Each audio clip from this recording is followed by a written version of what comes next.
আসসালামু আলাইকুম। আশা করি সবাই ভালো আছেন। আলহামদুলিল্লাহ আমরাও ভালো আছি। সো আজকে আপনাদেরকে দেখাবো চেপার পুলি বানিয়ে, যেটাকে ময়মনসিংহ ভাষায় ময়মনসিংহ জামালপুর ওইদিকে বেশি খাওয়া হয়। আমাদের শরীয়তপুর জেলায় আমরা খাই না, অবশ্য ওদেরকে দেখে শিখেছি, খেতে অনেক টেস্টি হয়, আমি প্রায় সময় বানাই। সো এই দেখেন, চেপা যেহেতু নাই, আমরা শরীয়তপুরে চেপা শুটকি হয় না, তো আমি এইভাবেই একটা সামুদ্রিক শুটকি মাছ নিয়ে নিয়েছি। এটাকে ধুয়ে ভালো করে গরম পানি দিয়ে একটু ছেঁচে ছেঁচে নিয়েছি, আর ছেঁচা। আর এই তো পুলি। তো চলেন দেখাবো কি করে বানাই, জিনিসটা আপনাদের সাথে শেয়ার করব। তো উপকরণগুলো দেখেন, আমি রসুন বাটা, আদা বাটা বেটে নিয়েছি, আবার পেঁয়াজ রসুন আনাম নিয়ে নিয়েছি, কাঁচামরিচ। তো চলেন, তেলটা দিয়ে রেখেছি আমি, লাকড়িতে রান্না করি। এই তো দিয়ে দিচ্ছি। এখন এগুলো সুন্দরভাবে ভেজে নিব। তো এই তো ফ্রাই হয়ে গেছে। এখন আমি এই মাছগুলো দিয়ে দিচ্ছি। মাছগুলো আমি কয়েক মিনিট ভেজে নিব। তো দেখেন, এখানে আমি একটা ব্যাটার তৈরি করে নিব। এই যে ধনিয়া, জিরার গুঁড়ো, মরিচ, ঝাল বেশি হলে মজা লাগে, আমি ঝালটা বেশি দিয়েছি, আর রসুন আর আদা বাটা। তো এই তো এখানে আমি একটু দিয়ে দিব পানি ঢেলে।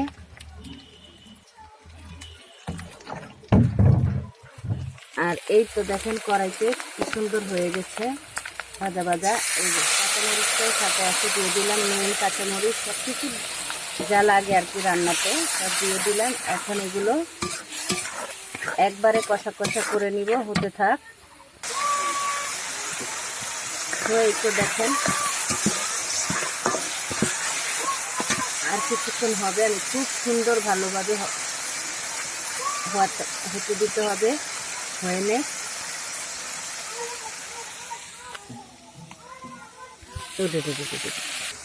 তো দেখেন, একেবারে ভাজা ভাজা করে নিয়েছি। কালারটা দেখেন কত সুন্দর হয়েছে, আর কি বলবো, গ্যারানটা তো অসাধারণ।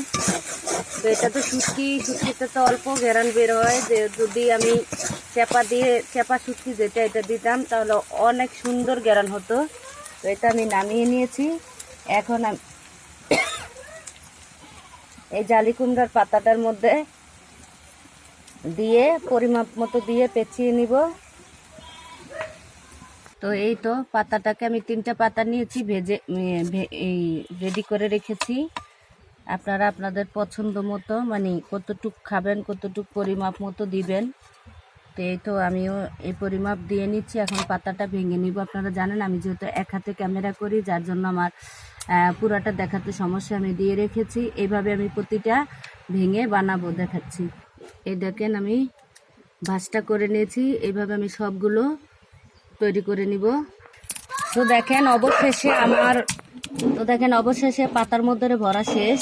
তো এখন আমি পাতাগুলো এক এক করে এই দেখেন তেলে দিয়ে এইভাবে ভেজে নিব। তো দেখেন, সবকটা দিয়ে নিলাম। এখন উল্টে পাল্টে ভেজে নিব। তো এই তো উল্টে পাল্টে নেব।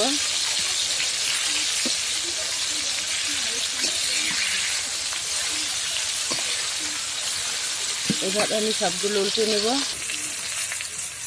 তো এই তো হয়ে গেছে, এখন উঠিয়ে নেব। তো এই তো দেখেন, উঠিয়ে নিয়েছি।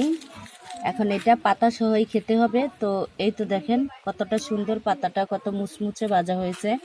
আর পাতাটা আমি মোড়ানোর আগে ভালোভাবে ধুয়ে পাতাটাতে হালকা লবণ মেখে নিয়েছিলাম। তো খেতে এত দারুণ হয়, কি বলবো, আপনারা যত খুশি তত ভাত খেতে পারবেন। তো ভিডিওটা শেষ করছি। আল্লাহ হাফেজ।